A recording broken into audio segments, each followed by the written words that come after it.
No, so thank you, gentlemen. Thanks so much, and thanks everyone for being here.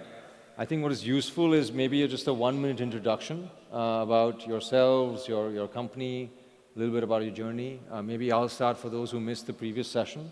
My name is Kshitij Sheth. I am a managing director at ChrysCapital. I lead ChrysCapital's investments in pharmaceuticals and consumer tech.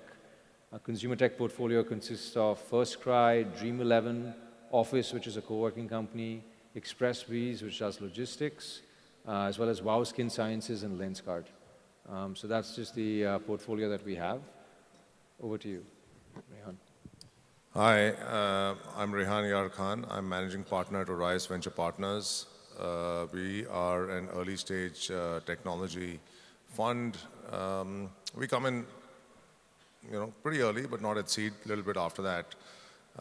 Typically, some of our well-known companies are Ola, PharmEasy, Country Delight, Zupi, all kinds of other companies. We've been investing since 2008. And so you can imagine it's a large portfolio. So that's a little bit about us. Hi, I'm Aditya. I'm the co-founder of Campus Sutra. We are one of the biggest bootstrapped fashion brand in the country. We will close this year at about 300 crores. We started in about 2014, and we are omni-channel, online, offline, as well as present in about 26 countries. And that's a little bit about me. Thank you. Hi, I'm Saahil. I'm the CEO to Swiss Beauty. Swiss Beauty is one of the fastest growing makeup brands of the country right now. We are touted as the 4th largest makeup player as per recent Kantar research. And primarily our core category is makeup, and we are looking at also expanding across multiple other categories. We are a retail first brand with now a very strong hold on an omni-channel way across all leading modern trade, our own EBOs, along with all the e-commerce channels, along with our own D2C. Hey guys, my name is Pankaj. I run Clovia. I'm the founder of Clovia. We are a lingerie brand, lingerie and personal care brand now. We've been doing this for around 8 years. We're selling a piece almost, every 1 second now. Recently, a couple of years ago, we exited to Reliance, who invested 125 million in the business. Great. So a really sort of great panel here we have today. We have venture capital, we have fashion, we have beauty, we have intimate apparel. So lots of fun conversations. I think the first question is for a lot of people in the audience who are entrepreneurs or want to be entrepreneurs. What does it take to be an entrepreneur in the branded consumer world, in the digitally native world? What kind of mindset do you need? Talk a little bit about DNA, the mindset. Since Rehan, you're someone who meets a lot of entrepreneurs and potential entrepreneurs being a VC, perhaps you can start with that. Yeah, I think, from what I've observed over our portfolio over the years, is that it takes a very marketing first mindset, right, versus a product first mindset. If you look at almost all our companies, whether it was Ola or PharmEasy or Country Delight, they all had some kind of a marketing innovation out there, that they use. So Country Delight, for example, had this whole thing around subscription commerce, right? So they used milk, right, and fresh milk. So they kind of sold this idea that Amul is not fresh, and we are going to give you fresh milk. And if Amul was a listed company, it's not. It's a cooperative. They'd be larger than Levers. So they sold this idea that you're not getting fresh milk from the state cooperatives, that you can get fresh milk from us. And because it was a subscription model, the whole CAC to LTV thing worked out very well for them, right? So what I've seen is that these guys that make it, they have some kind of a marketing innovation and a very, very marketing oriented mindset. If you look at Ola now, in its current avatar, they have no dealer distributors. They only sell direct, and they use social media a lot. In fact, Bhavish who's the founder, uses a lot of his own social media to propel the brand forward. And he kind of created that persona over time. So that is an innovation, right? And even back in the day when he did Ola Cabs, he had very little marketing spend. So at least that's what I've observed to build these kind of B2C brands. If you're just going to go and do a lot of performance marketing and spending a lot on that, that's not really the way to go. Great, and maybe Aditya, a little more on personality, psyche, since you are, an entrepreneur yourself. What is the personality and psyche that is a common thread between all entrepreneurs? See, my take will be a little bit fashion specific. So Sure. I think, there are no barriers to entry right now to enter into fashion. But, anybody can say, go today and create a 10, 12 crore brand in fashion very easily. What it takes, and the difference is how do you scale from 0 to 100 and 100 and beyond. Yeah. I think that is where the real mindset is. And there is a very clear parallel. So for example, RCB versus CSK. You can be the best player, you can hustle, and you can score the highest amount of runs, but hustle will only get you somewhere.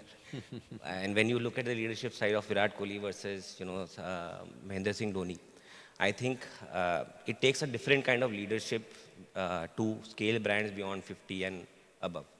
So, you have to let go of a lot of things. So, hustle will get you from 0 to 50 or 70. But beyond that, you need to have proper processes. You need to be very process oriented. You need to build tech for the future. So, you need to have that vision as well as the leadership capability to kind of let go of small things, not micromanage, and then, lead in the right way. So I think that's very important. The mindset needs to change as soon as you want to scale beyond a certain point. So in the long term, process matters more than hustle, is what you're saying. That's a good way to put it. Saahil, you've had some great leadership experiences at great brands before turning entrepreneurial. Take us through your journey a little bit. What sort of psyche, what sort of personality do you feel a good entrepreneur needs? I think what they need, and at least that's something which in myself I've tried to embody or across any leadership that we've tried to hire. I think you need to be okay to fail. I think when you have that psyche and you're able to kind of have that at the forefront, I think you operate a lot more carefully. So that just it is like a byproduct. But I think if you ask me one thing, you need to be okay failing. And if you have that, as a psyche, I think there's nothing stopping you from winning. Thanks. Pankaj?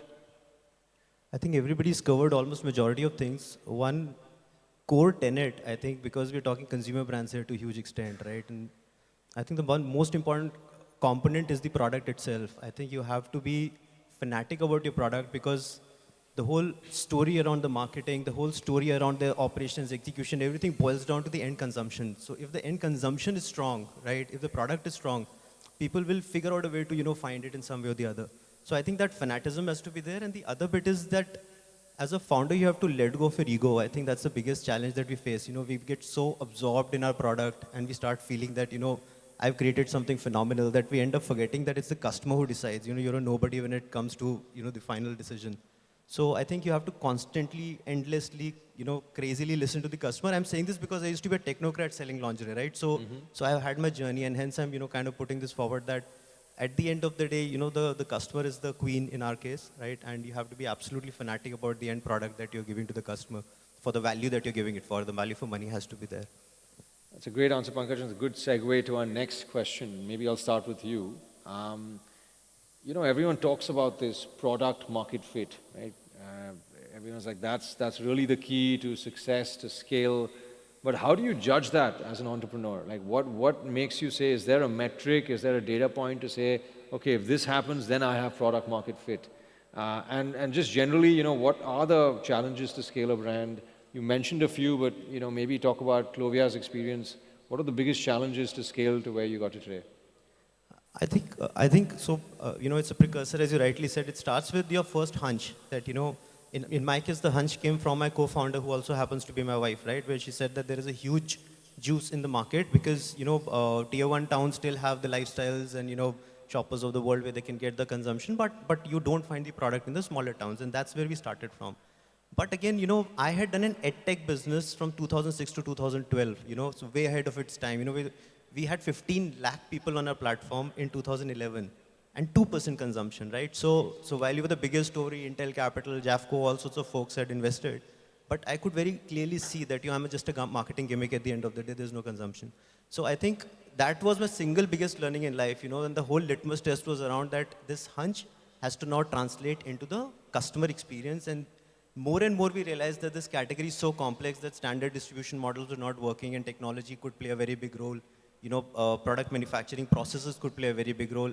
And that was something which was my core competence. And I thought that, hey, now there is a mix. There's a marketer, there's a product person who had already come into the picture as part of a core team, and myself, and the three of us brought a very interesting mix.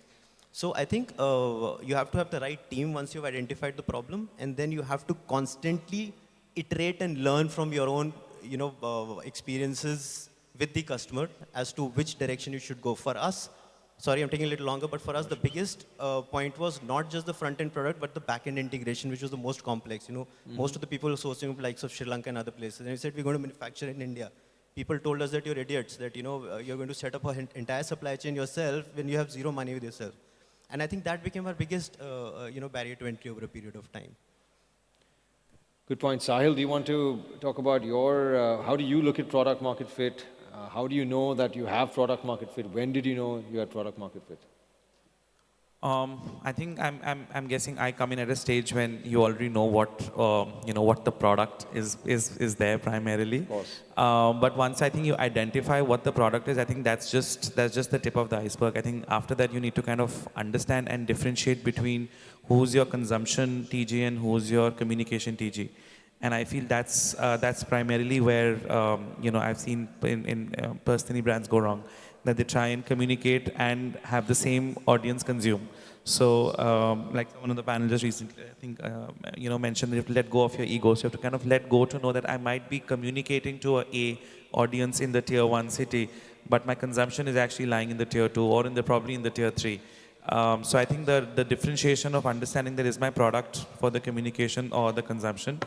And a small one, but I think it's still late. I mean, as recent as, when I sat at the airport also, I still continue to read the community posts which are there online and the reviews. And it's amazing to see that a person reviews on what they like, but they always finish that sentence with what they want. Mm-hmm. And I think that's something which, as founders and as CXOs, we kind of don't tend to see ourselves, and we leave it to the team or we leave it to a tool to kind of read. They will read and give you a rating that okay, you are a 4 and they like and they don't like. But I really urge people to actually go and just read on your competitors, and they will tell you what they want and not just what they like and they don't like. So I think that's a big point. That's some good secret sauce right there. Do you want to add to that?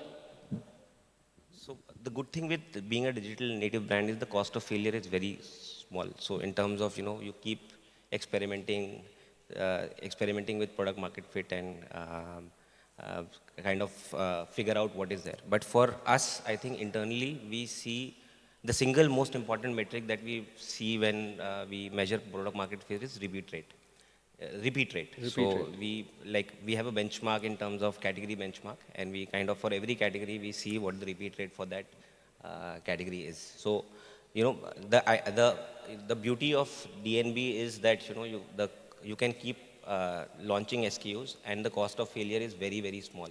So you keep experimenting, and your North Star metric should be repeat rate. I mean, that is what we follow internally.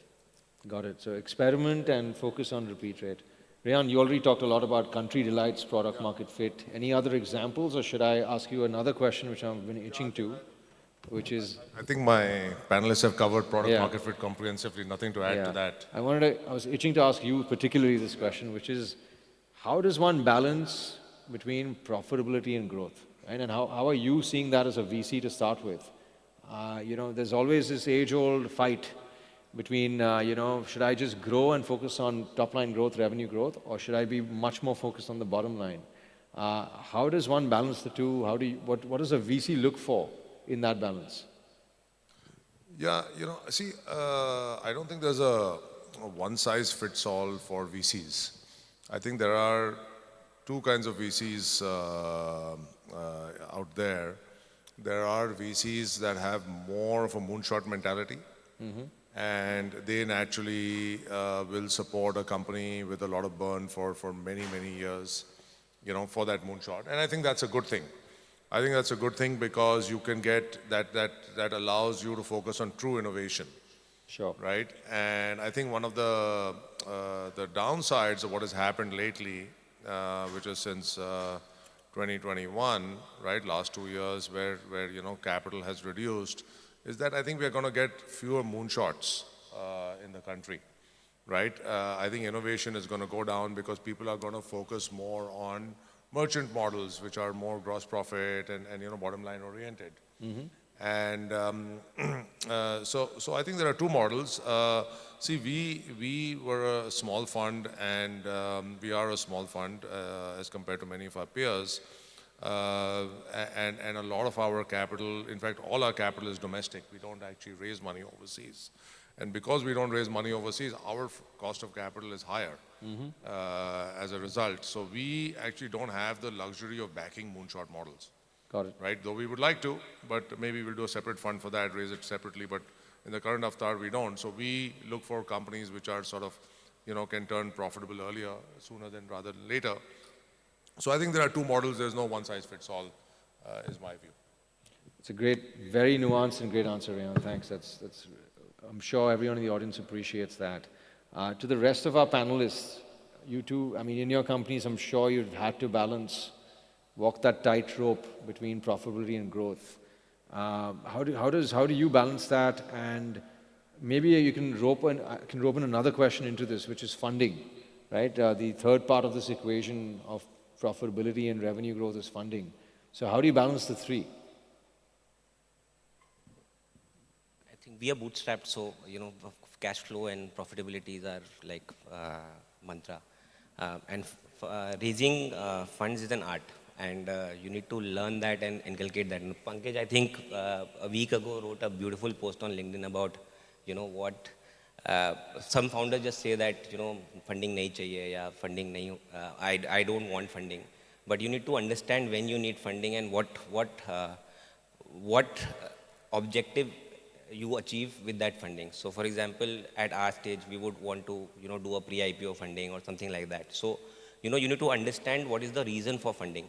And, profitability, non-profitability, I think in the longer run doesn't matter in terms of, even if you burn cash now, but in the future, if you have a solid plan in terms of, how fast you are going to grow, I think it's just, in terms of why are you raising it is the more important question. I think that is what I think with any founder who's approaching funding in for his company, I think he should look at the objective in terms of why they want to raise. I think that is the most important question that you need to ask. And your view on the balance between profitability and revenue growth, top line growth, how have you, clearly you're bootstrapped, so not a lot of burn, but how you manage that? There is no one size fits all. I think, inherently, I think fashion businesses can manage without, without burning. I think your unit economics should always be profitable when it comes to fashion. But, tech businesses, app businesses, and a lot of other businesses which have a lot of upfront capital expenditure in terms of developing the product and all of that, they need a lot of funding. Fashion businesses can still manage, profitably as well. That's my take. Great. Saahil? So I think because in our case, the business is such, it's beauty, it's makeup, and as we all know in the last 3 years, that's where I think most of the new brands are coming in, and even the big boys and the larger players are also kind of pivoted there. So I think in our case, Aditya already mentioned, profitability and EBITDA is something which probably we look at a lot more than GMV on a monthly basis. Mostly my Excel sheet starts from the bottom row and then I go upwards instead of saying, okay, what happened in this month? But having said that, I think we need to understand at what juncture of the business are you in at what time. So I think in the space we are in currently and the number of players who are coming into the market, if we are not running for market share, and at that time, yes, profitability does take a setback. It should not get nullified. You might see, slightly reduced profitability for a certain year or two, But I think in the longer run, when I say long, I don't look at a 5-year horizon. I'm saying even the next 2 years, I think it'll be penny wise, pound foolish, trying to, say I want to keep a 15% EBITDA. But, I mean, even 2 years, you're going to lose market share and somebody else is going to eat up that market share. You're not going to even make that 15% 2 years from now, because we need to account in inflation, we need to account in what's going to happen to the business 2 years from now. So I think it depends on what juncture of the business you are in. And I think given the space we are in right now, definitely there's an eye on profitability, but with a very, very strong focus on saying that we are here to, I mean, we have to push competition out and we have to have, the winning share on the market. Got it. So market share is the mantra you want to live by. Yes, I think for our category, that's pretty much it. Fantastic. I think the most fundamental question is that first you have to decide the quantum of the war you're fighting, right? And then you figure out what ammunition you need. So, there are people who are fighting the guerrilla wars and they're very happily doing so, right? Because they know over a period of time, Vietcong, everybody's seen what happened, right? Even the Americans can be, defeated if you play it, but you have to play the long game then. You have to create your little burrows and, be there, and it's goddamn bad there, right? But you continue to fight that war because you chose that war, right? Right. And then, of course, there's this other piece where you say, let me get the nukes, right? So I think it's a decision that you take. But if you're taking the guerrilla decision, I think the biggest, there are only two levers to your business, right? There is sales, and then there is ops/marketing, right? So if it is a very sales-heavy company, right, but ops are weak, right, you will end up creating a very bad experience.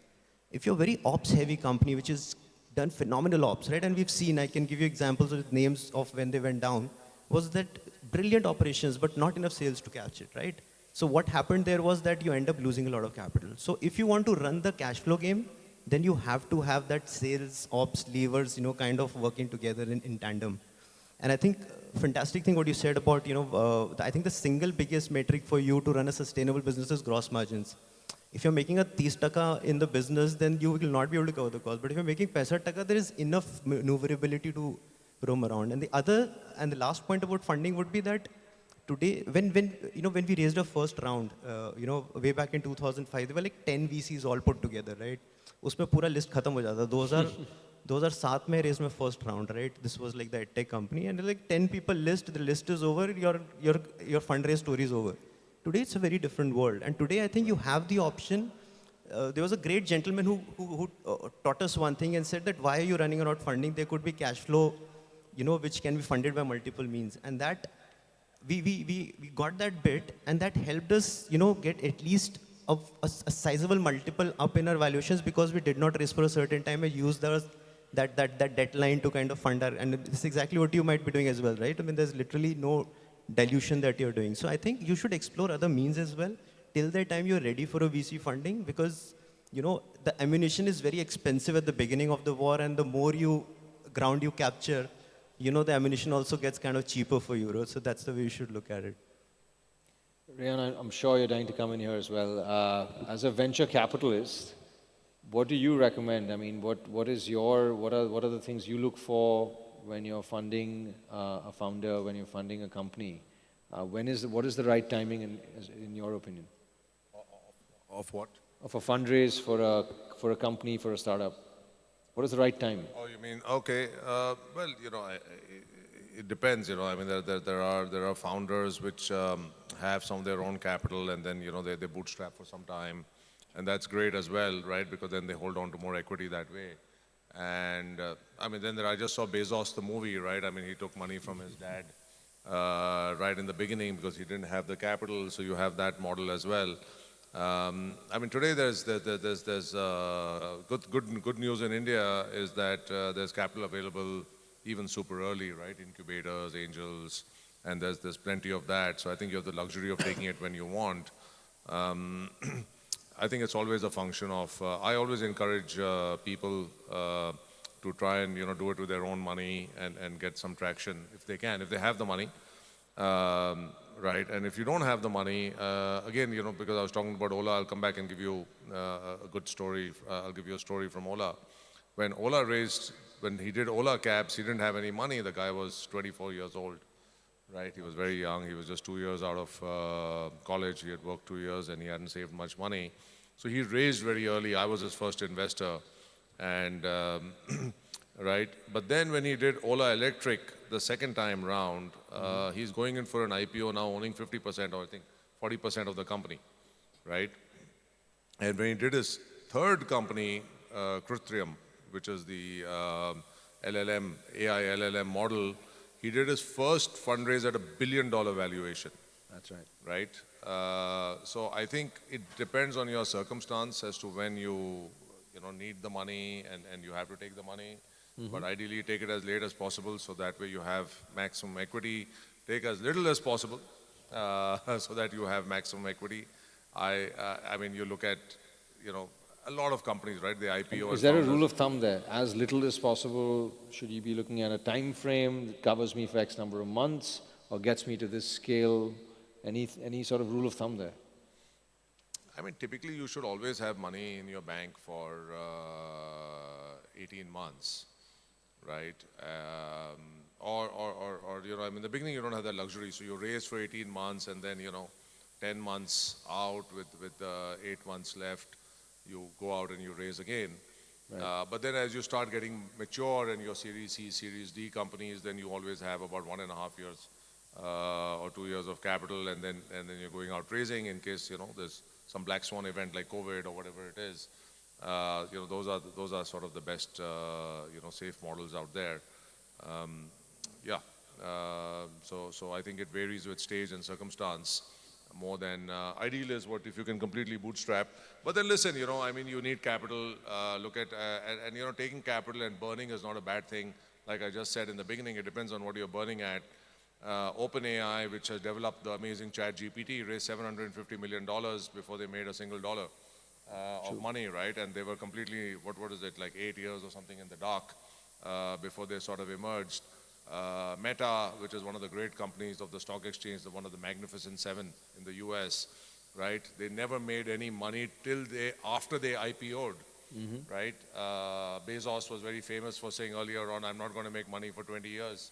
I mean, that's what he said in the movie to some VC he pitched, right? Because we are in it for the long run. So I don't think, like I said in the beginning, there's no one size fits all. Listen, the Indian market is very, very focused on profitability. But I think it also has its downsides. Of course, it's had its, it's come out of a lot of companies burning money unnecessarily and kind of, abusing that power. Right, but if that power can be put in the right place, especially inside tech development or IP development and those kind of things, then you can really develop great models. I'm part of India Venture Capital Association, and we are advising the government on the whole deep tech policy, and the government is planning to come up with a 10,000 crore fund for deep tech. And you know what we are telling them? We are telling them that because deep tech is just such a long game, you fund, you give 20-year money, right? You don't give 10-year money, right? You give 20-year money and your fund of funds does 50% of the fund because, private investors may not want to fund deep tech because it's just such a long game, right? So I think in India, if we are going to really create deep tech and, those kind of things, then you're going to need a lot of patient and low-cost capital. And that's what, for example, the American government and the Chinese government have provided their respective markets, right? So good point. I don't think, if you say that it's only all about profit is a good thing or only loss is a good thing, it's very, very nuanced and has to be sort of looked at in that way. Sure. I mean, great answer. Thanks for that. You talked about IP, and I'm going to take up that point with the rest of our panelists here. When it comes to digitally native brands, right, your IP or your innovation, right, how do you sort of fuel your innovation? How do you remain unique in a market that's so, you do see a lot of copycat models, right? This is a market where you do see a lot of copycat models. Ultimately, India's IP protection isn't as tight as a lot of other countries in the global West. So how do you manage that? How do you manage to remain unique in this market, in this competitive market? Aditya, do you want to go first? I think in this business, if you are standing still, you're dead. It's that you have to grow and you have to constantly innovate when it comes to, any digital native brand if you're running. And, IPs can be a lot of things. So, for example, there is one called front end, there is another thing called back end. And I think fashion businesses that focus on the back end are defensible. So when you focus on your supply chain, when you constantly innovate in your supply chain, and fashion is one of the oldest business So in when the you world. say focusing on the back end on supply chain, are you talking about cost leadership? Or is it It's more. marketing as well? So for example, fashion used to operate at a 12 to 18 months cycle in terms of, Yeah.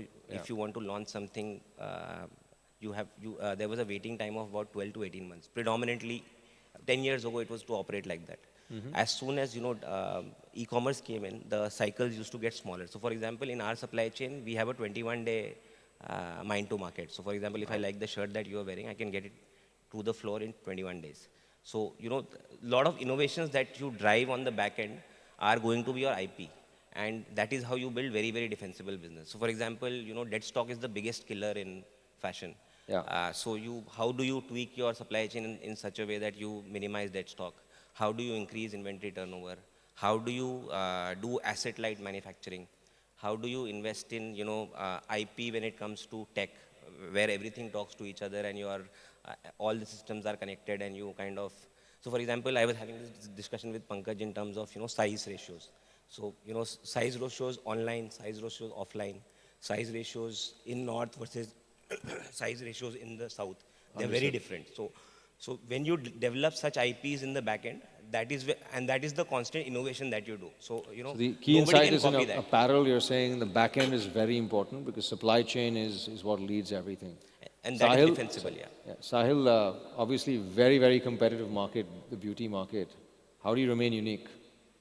So I think I'll answer this in two parts. I think one, in our sector, innovation per se may not be, it's important, but I think more than that and in a country like India, it's about who does it first. So probably someone has innovated it in some part of the world, and it's about how do you bring it to the country the first at the most accessible price point. So I think for us, innovation kind of lies, in identifying that product and in which country is it available, how do we get to the best manufacturer, and how do we get it to India the first. And the last 1 year, we've been able to bring about 5 products to the country, which we were the first ones to do it. And all 5 times it was a Google outbreak in terms of search terms. It was the #1 search term. I think that's testament of saying that you cannot protect the IP, but you have to do it the first. And I think that's what the consumers are looking for. And I think the second is innovation in content. I think in the kind of industry we are in, I think what we need to be, we have to tackle with is how innovative can you get with the lipstick eventually? Right? There's only that much a lipstick or a kajal can do, right? You might claim stays, you might have, claims of ingredients, but that's about it. So I think it's about, from an innovation perspective, how can you kind of, tell the consumer that how else can you use a traditional lipstick that you've been using for the last, 30 years. So I think innovation on content is another way where we're trying to battle, and we have seen some, big wins come out of there where we've been able to position a product differently for the consumer, because I think they just receive it a lot better. So I think innovation on content and doing it the first is probably how I'll sum this up. And in doing it the first, do you fear that model over time will get harder and harder, given the information asymmetry that's disappeared, and people have a lot more access to information? Which is why what he said, that it's very important that you have innovation at your supply chain and you have innovation at your R&D, that you are able to kind of do it the first, because somebody else is going to do it. So we did it, and after a month after us, the biggest names of the industry did it, but they did it 25 days after us. So we got the mileage of the first 25 days, and that mileage was good enough to kind of set tone and tempo for the market. So Brilliant. Pankaj? I think very good points are already covered. One thing is that whether you should innovate, it's a very Darwinian out there, right? So either evolve or die. So it's as simple a math as that. So I think from a mindset perspective, innovation, research, R&D, it sounds very expensive, but frankly, it's more mindset that at least you could do again. You can still continue to play the gorilla game and get there. And I think innovation can be done in a lot of things in the whole experience life cycle. You could do brilliant packaging, and that could actually be a very big talking point. All we did was changed our boxes and just started calling happy is my superpower. And those boxes started to, and then there are people who started to do videos around how you could use those boxes. I think small little things can actually make a lot of impact. So you need to find beautiful wars to fight, and fight them like hell. But at the same time, you have to constantly think what will make a little bit more dent to your end customer's experience. I think, and the innovation will start coming by itself. As Saahil rightly said, there's a lot out there, which can support you in the process. And then, of course, there's a lot that comes from within the team also. Content, for example. We did this little, and we keep doing. So in our business, everything was about education, and everybody said, let's educate, let's educate. I said, education is boring. Nobody wants to get educated today, So we said, how can we make it fun? So today, if you have to tell you my bra is supportive, I'll talk about, should not be clingy, should be supporting me. Till the end, the customer will think she's talking about a boyfriend. And then she said, no, it's about the bra. So I think you could do a lot of interesting things and still keep, So there was a time when the brand, people would keep the brands on their feet. Now they keep them on their thumbs. So, better be prepared for it. Fair. And maybe I'll just, since we don't have too much more time, just the last sort of set of questions, which is something that we see a lot in the private equity world right now, especially when it comes to consumer as a space. We've seen a bit of a slowdown in e-commerce for the last, I'd say, 3 or 4 quarters now, and especially in the value segment of consumer products itself. Just wanted to know from each of you, and Rehan from you as well, since you also see it from a VC perspective, are you seeing something like that in your category? And if you are, how are you planning to counter that? And maybe give a sense of the next 3 or 4 years, how do you plan to grow your brand? So I was speaking to a friend of mine, who's a leading researcher in the industry. So last year, e-com grew 67%. This year, it's grown 7%, right? So this year being 2023. So clearly, there has been a tough time, right? But it still grew 7%. And there's so many brands out there which haven't even scratched the surface of the growth. So frankly, there's a lot to be covered. If you're a 50 crore brand and saying there's a slowdown, then something is wrong with you, right? Because if you're a 500 crore brand and saying there's a slowdown, then you still have some meat to carry in certain sense. So I think it also is a function of at what stage are you at.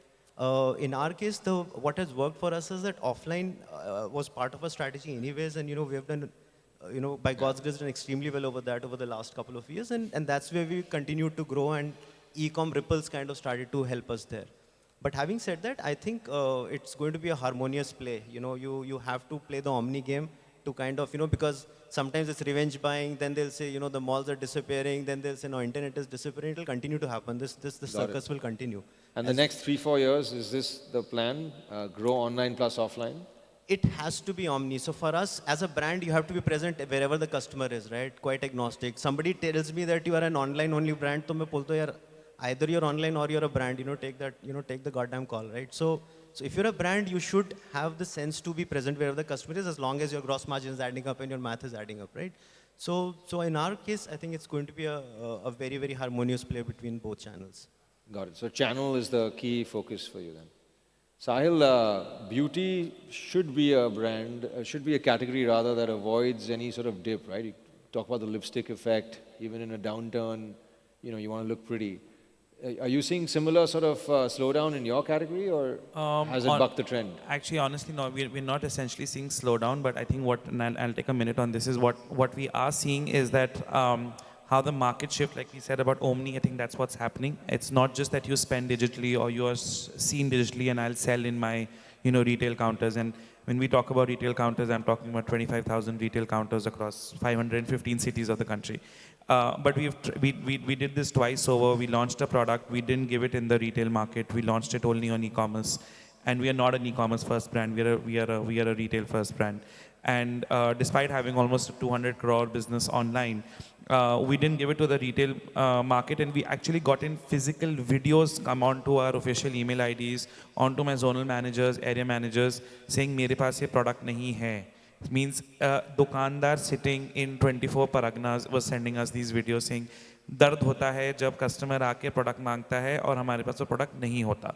Why don't we have the products? I think we've seen that again and again happen, is that there is a very, very sharp overplay of consumers coming in where they are probably either you're recruiting them online and they are for their regular, going back to the mom and pop, or they are recruiting at mom and pop, and then when they are comfortable with the brand, they are buying it online. So I think you have to be omni, and then I don't think there is a choice. And, right. And apart from channel, is there any other, for the next 3 or 4 years when you look at growth? I avenues think of growth? for us, it's more than a channel, because we're already there across all leading channels. There's going to be more around what else can we do? Can we do skin? Can we do fragrances? Can we do, what other subcategories can we get into, within the same gamut? complementing habits. I mean, we can't go into shoes and apparels, but within the same segment of. So new products, but same brand or different brands as well? It could be both. Again, we tried a model where we did launch a sub-brand, but we did, it is called Crores. We did an exclusive partnership with it. We launched about only 10 unique products, but the mother brand was still, Swiss Beauty was still mentioned, but the larger play was given to the Fresh brand, and it did kind of, do very well. I think bringing in the mother brand or the parent company brings in that sort of legacy and trust. It's not a new player because there's so many new players today, yet brings in the freshness into the business. Great. Campus Sutra, any views on the slowdown first of all, and then what are your modes of growth for the next 3 or 4 years? I think it's just a small blip in the entire journey. And one data point that I really refer to is that whenever a country's per capita GDP goes from $2.5 thousand to $5,000, the disposable spend on fashion goes by 4x. So in the longer journey, in the next 5 years, if you don't do anything and just continue doing what you do, you are going to be 4x, but you need to constantly innovate. So for us, there has been a growth slowdown. It is not a slowdown, but obviously the rate of growth is not the same in the last couple of quarters. But we made that extra effort in terms of launching a plus size brand, for example, getting into ancillary categories, which is our core competency, but easy pickings for us to get that growth. So I think we will continue doing that in terms of getting into shoulder categories, getting into more niches, expanding the business that way, and and also ride on the India story in terms of the entire growth story in the next 5-7 years. Got it. Rehan, we're out of time, but a nice wrap-up sort of statement from you would be really useful. Sure. I think we heard some very interesting things from everybody. Listen, there are going to be sectors which have slowed down, sectors which are booming. It's a large country, it's an interesting country. We have a lot of GDP growth, a lot of investment in infrastructure, amazing things are happening in tech. Like you said, per capita income is rising, so you have this whole premiumization effect, which is taking place. So I think exciting times, at least as a fund, having the luxury of a large cross-section of portfolio. If companies are going slow, we're always cushioned by the companies which are booming. So I think, I'm optimistic. And so am I, and I think most of us are here. So thank you so much to our panelists. I think we had a very interesting session today. Thank you so much.